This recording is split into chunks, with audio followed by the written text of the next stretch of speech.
Hello, all. Welcome to Black in Biophysics Week 2025. And today, this is our second activity of the week. I hope you could participate in our BIPS roll call yesterday. And if you didn't have time to do so, just please join us in Blue Skies and Black in Biophysics in Twitter, X, I'm sorry. So you can show up the great science you all guys do.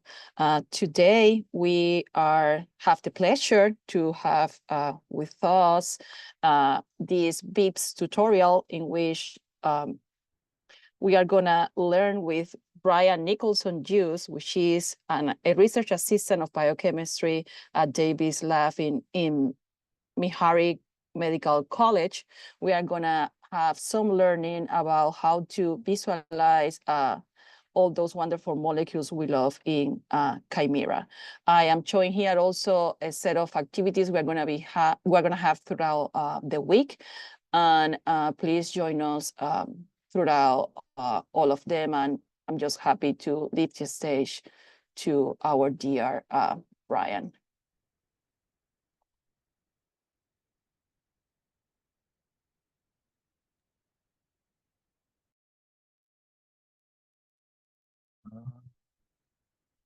Right. Well, hello everyone. To introduce, my name is Brian Nicholson-Hughes, and I'm excited today to introduce ChimeraX to you all. Share my screen. So today I will be giving a tutorial on ChimeraX. ChimeraX is a visualization program that can be used to observe and analyze different structures, density maps, and related data, and anything else of the sort. And ChimeraX is a very powerful tool that I feel would be good to show so that more people know how to use it going forward with it. For this tutorial, I'll be focusing mostly on the basics for it, just giving an introduction so that you all have the tools in order to go and experiment yourself with it. So when it comes to starting up ChimeraX, you'll be brought up to this screen here. Some things I'd like to point out on the top here, we have the toolbar. This is going to be the quick access commands that you'll be commonly using throughout your sessions from this. So we'll be using a lot of these different options today. Down where it says ChimeraX, this is going to be the visualization pane. This will be where the models actually appear and where you'll be seeing the changes actually happening when the model is loaded into it. Over on the right side, we have the log pane, and in this log pane, it will give a running history of the different commands that will have been run throughout the session and give you just a running log of what's going on. In the models pane, this will show what is currently loaded into the session, as well as any like sub models loaded in with those specific models. And on the bottom, we have the command line, which will be used for any commands that we need throughout the process. So to begin with, I would first going to need to open a model. Now, to open a model, there are two main ways that we'd go about it. The first would be if you have a local file for it. And if you have a local file, then in this top left in the toolbar, you'll see there's an open button, and you can click the open button. And then from there, you could just open any local PDB file that you have from it. For this tutorial, however, we're going to use the second method. And for the second method, if the structure that you're looking at is submitted to one of the major databases, you can actually just open it directly from ChimeraX. So ChimeraX can directly fetch from the PDB. And so for today, I'm just going to use the open command, and then the ID for the model I'll be looking at is 7UL6. So just type that in and open it. And you'll see now that the model has loaded in. If you look at the right in the log pane, you'll see that firstly, the open command that I ran is now printed. You'll also see that the actual open command itself is highlighted in blue. This blue is the sign for this that for any of the commands that you will submit in ChimeraX, if you just click on the blue command there, it will actually open up the documentation for that command. And this is extremely useful because the commands in ChimeraX are very robust and there can be different intricacies that you might want to know about. And just by clicking on the documentation, you'll be able to learn more about the commands and find that information from there. Additionally, you'll see that it gave some information on the structure I actually loaded in. If I click on more info here, you'll see that it gives the title, the citations, gene source, the map attached, the experimental method, and the resolution, as well as giving specific chain information. Looking down at the models pane, you can see that now the models actually shows what I currently loaded in. If I was to double click on the 7UL6, there you'll see that I can actually change the name of what I currently loaded in. So if I wanted to change it to, instead call it CLBP, I could do that and it would be CLBP throughout for the rest of this session. But to keep it consistent, I'll keep it at 7UL6.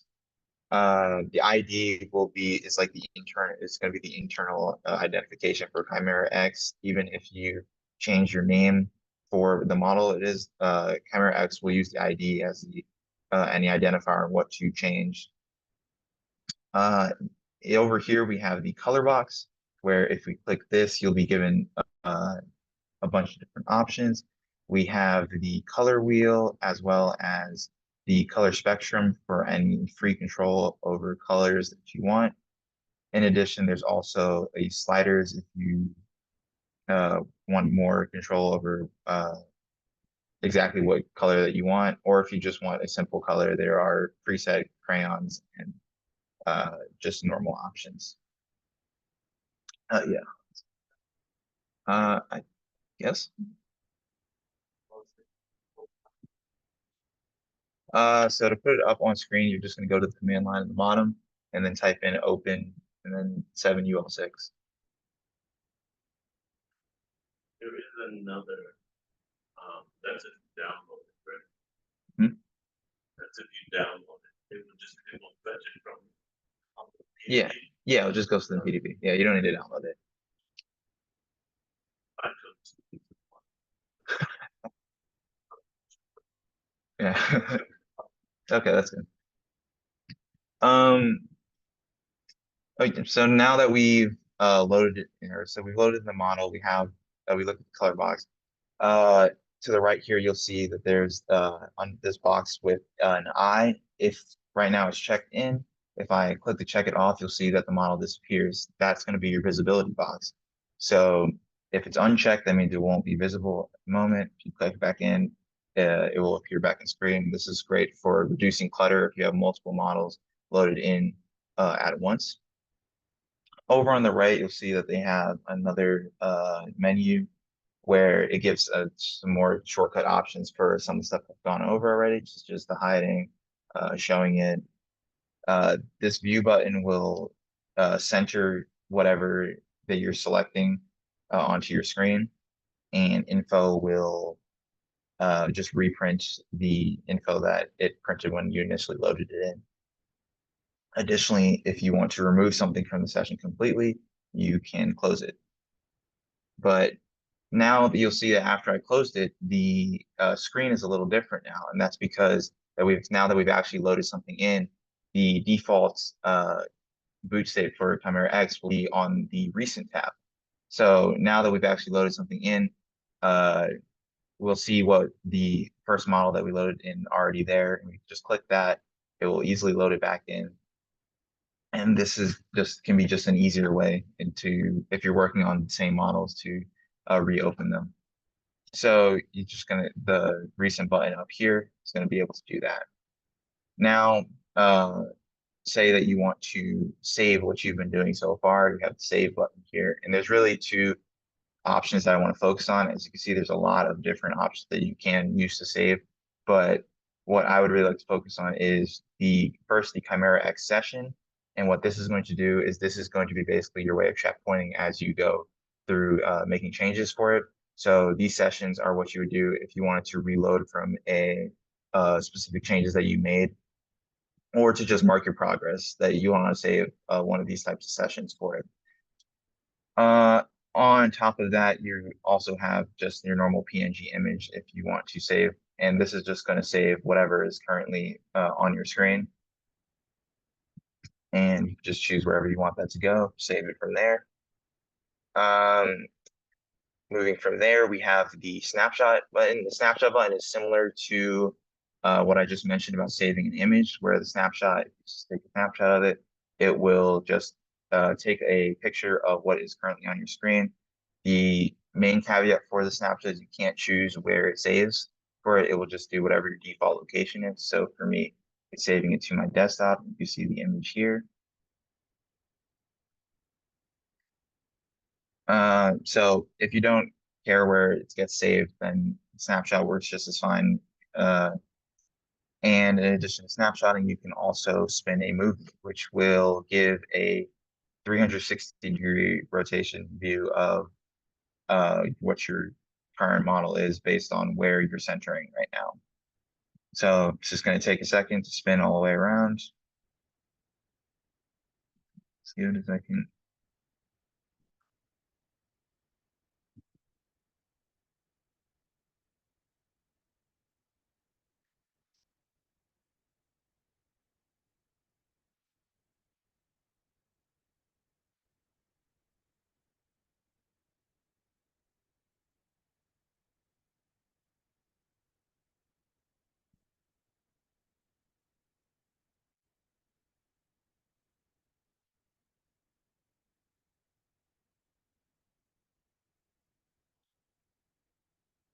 And with that, it would save a movie that has the entire rotation showing the full model. So now that we've gone over some of the basics of just getting our model into ChimeraX, we actually want to look around with it and see different parts of it. So for ChimeraX, your left mouse button is going to be used to rotate around the model. If you have a middle mouse button, the middle mouse button serves as translating and moving around in the pane, and the scroll wheel will serve as your zoom. Now, I know that for everyone, not everyone has a mouse available at all times. And so if you don't, they do offer this right mouse option, and the right mouse option in ChimeraX is basically a free option. It can be whatever that you need it to be for this. So you're given a bunch of different options that you can choose from for it. So I can set my right mouse to zoom. It will zoom in. Do the same for the translations. And on top of that, there are additional options that we could look into at a different time, or such as moving the model, which would be useful if we had other models loaded in right now. You can find the distance. You can label certain sections of it. You can even use the tape measure if you want to just have a rough estimate of the distances between things. But yeah, you want to be comfortable switching between your different right mouse options, just because it can be so versatile. So I'm going to actually close out this tape measure because we won't be doing that. But so going into actually modifying the model for it, we're going to jump to the molecule display. And in molecule display, you'll see on the left, we have three different options of what we want to show on the screen. So first, we have the atoms, and if we show atoms, it will show all of the atoms throughout the entire model for it. As you can see, it really clutters your screen if you just show all the atoms at once for it. However, this can be useful with the right mouse option to just finding distances between two different points for it.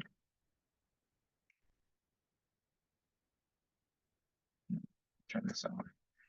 But for the most part, I'm going to keep the atoms hidden just to reduce clutter.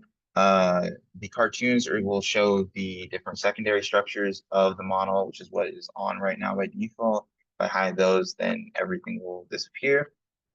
And the surfaces will show the actual space that is being occupied, which can be good for looking at binding pockets and different interactions throughout your model. Now, I did remove the atoms, but actually to bring the atoms back up, we have different atom styles that you can look at depending on what you are interested in. So the stick is just the basic model that is used. It's just lightweight and just shows the atom positions. The sphere model gives a better idea of just how much the volume that they're occupying, while the ball and stick can serve as a nice in between the three of them.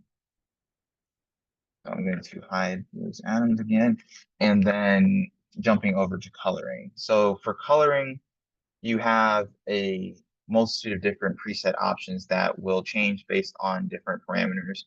So for the heteroatom, it will color it by the different element types. The chain will color it by the different chains between it. And then you've got the polymer, the rainbow, the electrostatic and hydrophobic.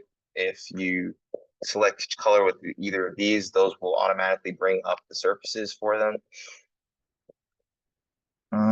Which can take a second, but yeah, it will show the surfaces for them and then the electrostatics of those surfaces for it. So and then for that, the blue is going to be representing positive, the red's the negative. Similarly, for the hydrophobics, we have the yellow for the hydrophobic and the blue for the hydrophilic regions. But all of these offer just good coloring presets for common things that you want to check for them. I'm going to hide them at the moment though, and look over at analysis. And in analysis, we have one for the hydrogen bonds, where if we select that, it will, if we zoom in and look at it, you'll see that it's showing the hydrogen bonds throughout the entire model, these and represented by these dotted blue lines. And so those will just occupy the entire model for it. If we want to remove them, then just click hide hydrogen bonds, rid of that. Additionally, we have the sequence button, which will bring up the sequence for what we have, the models we have in our session. So right now, since we only have one model in our session, I can bring up one sequence for it, and this will show the entire sequence. I'm going to close this out and show interfaces, and interfaces just shows the which chain, like how the different chains present are interacting. So that oh, I forgot that for when you do the hydrogen bonds, it will bring up some of the atoms present in it, which is, you see, it's a little bit harder to see, but you can see that some atoms have been brought up from hiding it. So I'm just gonna rehide those again to get rid of the clutter, and then jump over to graphics. And graphics is just going to change what you're currently basically what you're currently looking at for it. So the first option you have is changing the background color.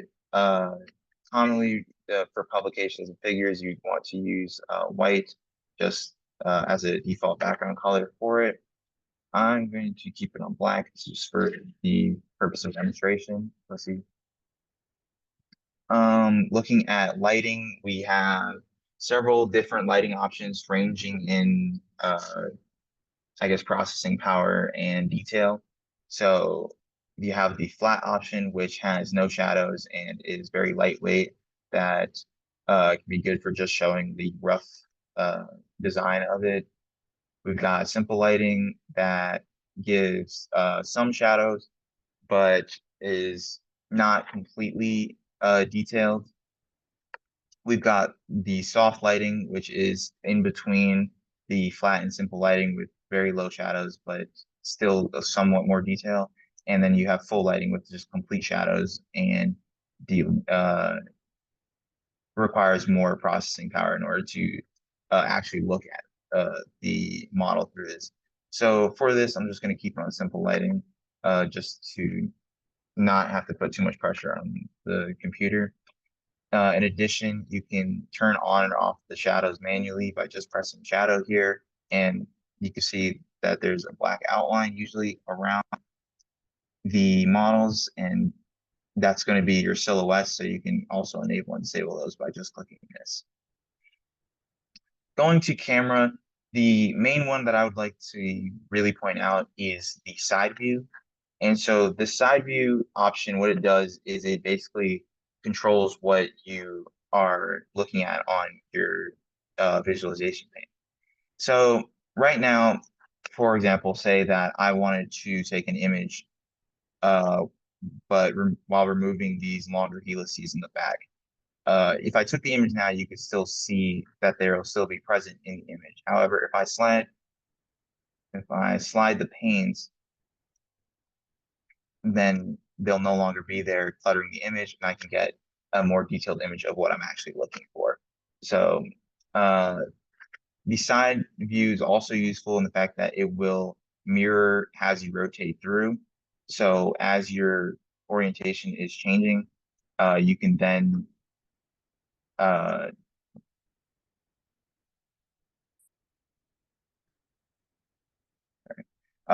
change the side view to mirror how the different ways that you're looking throughout it. I'm going to close the side view for now, though. And now that I've gone through the actual setting up, looking through the models, most of the changes that have been done so far have usually been affecting the entire model. And that's not something that you always want to do for it. Like when I was showing the atoms, I don't want to see all the atoms per se. I just want to see a specific section of them. That is what this select option will do. And the select option is very powerful in the fact that it lets you fine tune the exact changes that you want to make throughout the model. So by default, they give you some specific selection choices, such as you can select by chain if you want to just make a change to the entire chain.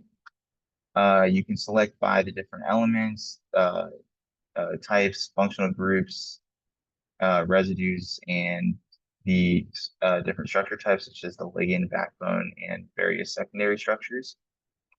Additionally, if I bring back up the sequence, and you'll see on the sequence as well that it actually highlights what is currently being selected on it.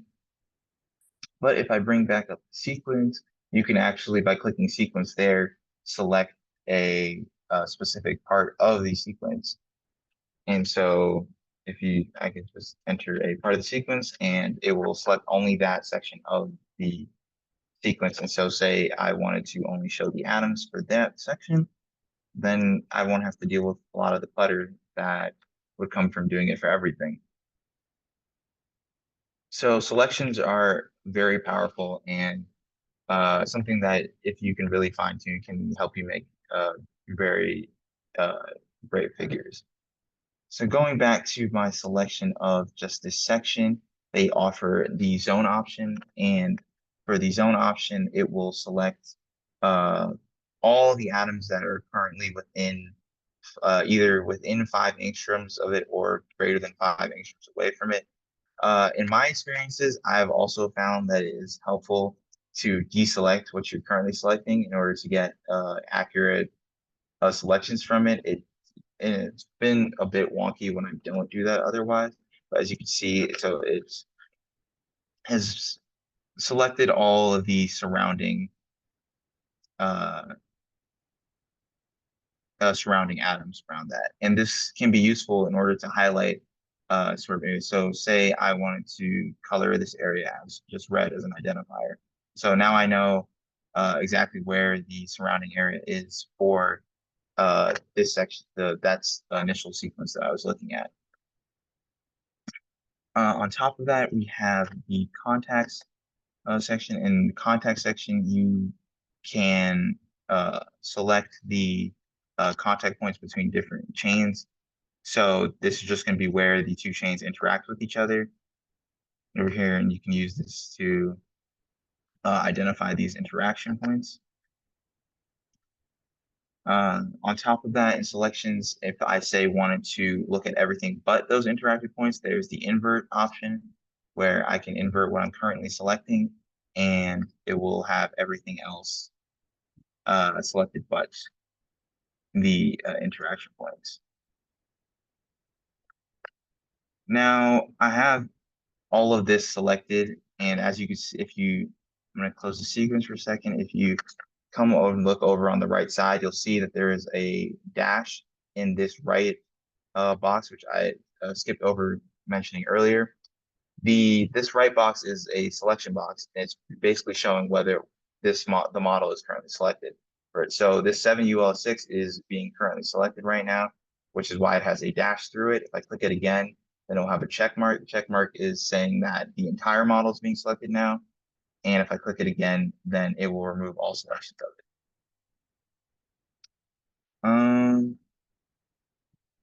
So if I was to go back and then say select the arginines in here, now that I have this selection, if I don't want to just use the button over here, they also give you a clear option, which will just clear all selections from it.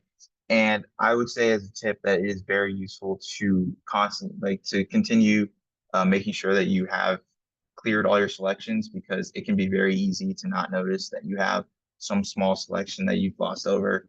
And when you see that your changes aren't going through from it, that could be an easy point to identify as why it's not working the way that you expect.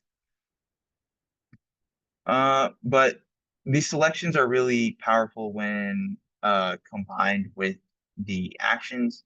So the actions menu just allows you to do a lot of the changes that I mentioned earlier through the toolbar, where in the same way you can show the atoms for it. It does give you more options than presented in the toolbar, such as showing the side chains for these specific residues that I selected.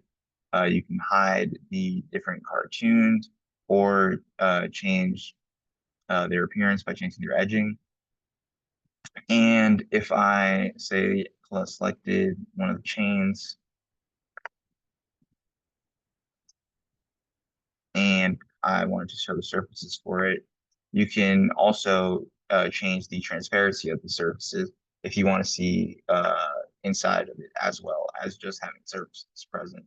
And this can be changed as you need for it, just kind of a bit translucent there.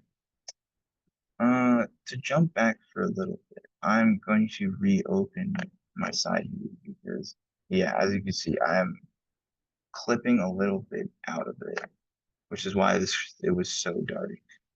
So I'm going to just re-expand this the side view pane so that everything will be in focus for the rest of this.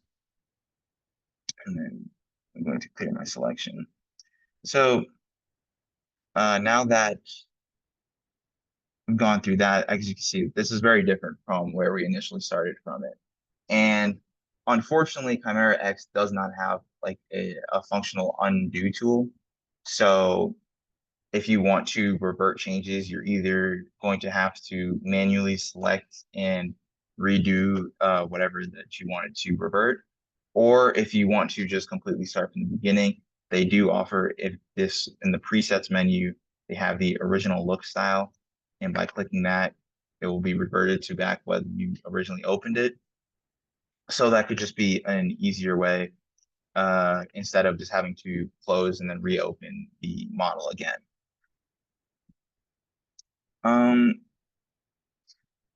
So now that we've looked at the different changes that you can make from the selections and actions from it, I want to take a little bit of a dive into the tools menu.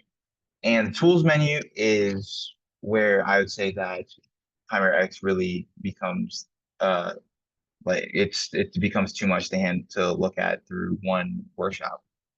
So there is an abundance of different tools that you can use to through ChimeraX for it. I'm going to look at first the general tool tab, which the general tool tab is interesting simply on the fact that if you uh, accidentally close one of your tabs, like I closed the log there, I can just reopen it by going to general and then reopening it from there. I didn't find that as intuitive on when I was learning it, so I figured I'd point that out now. But there's also some that uh, aren't like initially loaded by default, like for the side view, for example. So instead of just going here, you can also load it from there. ChimeraX offers a lot of different ways in order to do very similar things for it, just so that you can find whatever way works best for you. Like for example, instead of pressing the sequence button, you can press the show sequence viewer here. And what makes this even more useful, which I can show in a second, is that instead of opening the sequences for everything, it will open the sequence for whatever chain that you select for it. So right now we only have the two identical chains for it, so it'll open the same sequence. But if I go back and I type in open 8JLB to open the second structure and go back to the sequence viewer, you'll see that AJLB has many more chains present in it. If I just wanted to look at the one chain from it, then I can single it out by using the sequence viewer. Now, another tool that I want to focus on, which is also part of the reason why I opened another model, is looking at the matchmaker. And so this matchmaker is going to open up a menu where you'll have your initial reference structure, which will serve as sort of the anchor, and then you'll have the matching structure. And what this will do is it's going to try to the best of its ability, align these two structures to see in the best way that it can find for it. So click OK.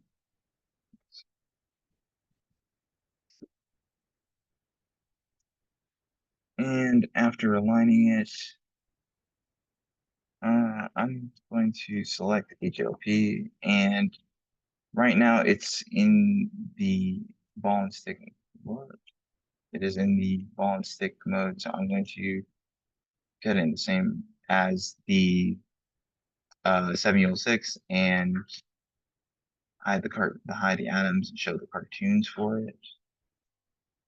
And so you can see from this that there is not a great alignment between the two of them. However, it did try its best to in order to submit some sort of matching structure between the two of them.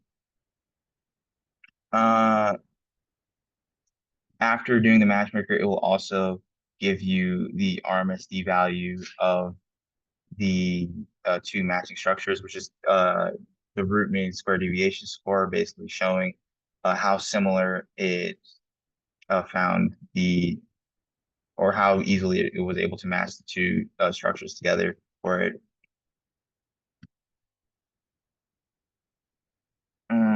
But in terms of tools, and then the last thing that I look at is the contacts tool, which I unfortunately cannot go into depth about, but the contacts tool is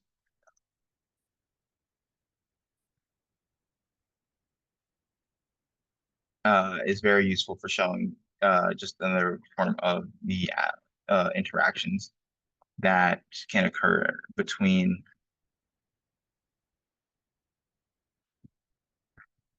these different points. So as you can see, there's a multitude of the different contacts showing up. So I'm going to remove the context, not put too much on my screen. I'm also going to get rid of AJLB right now. And the last thing that I'd like to dive into today is looking at the density maps. And so if I scroll back up in the log, you'll see that it actually gives the associated density map to the model that I'm showing. And so I'm just going to open that density map. You can actually connect, you can connect directly to the EMDB as well if you specify that you want it to be from the EMDB. So I'm going to do open 26593 and then from EMDB. And after doing that, it is going to load in the density map. Now, the density map right now is, or when it loads in the density map, it will also load in the volume view right now. And right now you can't gain much from looking at the density map. However, you can adjust the threshold level for it, where the lower that you go for this, it will show more of the map, but it will also it'll be including the less dense portions of the map. While if you increase the threshold level, it will more closely align with what is actually the structure is actually present because we're using the higher density regions for it. In addition, just similarly to the model, you can also change the color of your density maps to whatever that you want it to be for this, and you have free reign in changing the color for that. You can change the step, which will control how many atoms are present in the model right now. Having a low step like 1 will have me more atoms and a higher resolution, while if I increase the step to 2, you'll see that there will be less atoms showing for it. And going to the map, this is where you'll be able to control a lot of what's going on with your map. So you can, similarly to the atoms, cartoons, and surfaces of the model, you can also show and hide the density map from it. You can change the style depending on what you're looking for. If you want a mesh style, a surface style, or an image style, it's on surface by default. You can make the surface transparent if you want, and this is just a toggle. So to turn it off, you're just going to click it again. And then the outline box will just show the outline of the region. And that will also be a toggle, so you can click that again to remove it. When it comes to the density maps, a lot of it I would have to explore more so I can't go too far in depth on the density maps besides just actually showing how to set it up and how you can manipulate it for what you want. But with the tools that have been shown today, you should have the ability that you can select what the different sections that you want to identify, change your model however that you want, and create the figures that you're looking to make. So for everyone in attendance, I hope that this was a fruitful presentation. You've learned how to use this, and I'm open to any questions.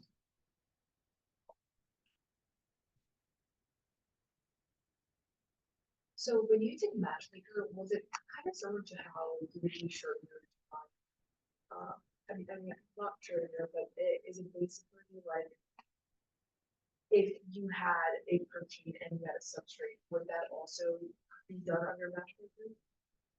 You mean like To find like active sites and find pockets? not really, not through Chimera, because Chimera is Hi, not really Brian. doing any. Yeah, Do you hello. mind repeating the question so we can all hear? Oh yeah, sorry. So the question that I was asked was, is the matchmaker that I use when showing matchmaking between two models, that's similar to what it would be when using something like Schrodinger to match a protein with a ligand? And to that, I'd say it's not exactly the same, because ChimeraX is not really processing anything. It's only showing the visualizations for it. So that actual processing would have to be done through something like a Schrodinger or an Autodoc for it. This is just comparing the two the two established models and just trying to find a best fit between them. Thank you. Mhm. Just want to see if we have any more questions. So in here, could you do, let's just say, mix of two PDBs, like try to visualize, let's just say, kind of a docking, and try to make a, compelling figure with this software? Yeah, you could definitely use two different models. Because like I was saying before, that you can just open the models. You could, if you have the model already loaded in or locally, you can open a model through that.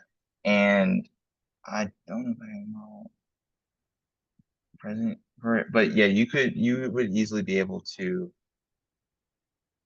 manipulate between the two models. Okay. There's a question in the Q&A asking if you can show how to get the density map again. Okay.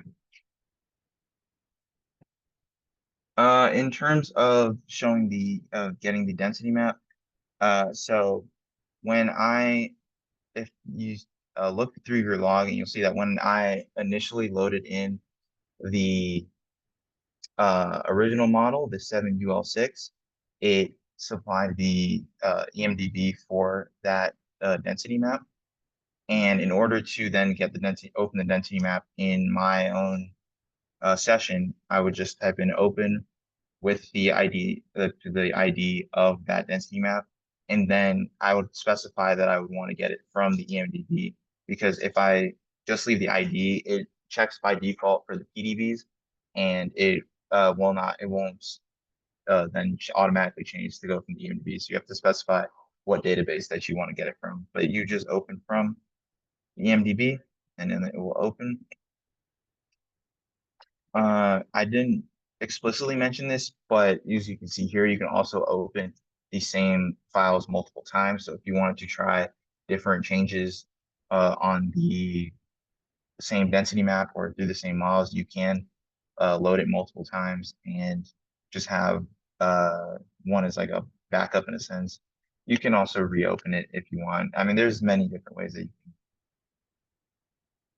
can do. Yep, no problem.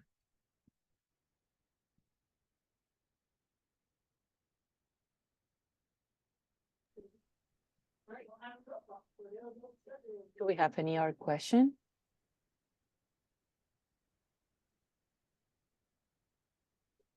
Okay.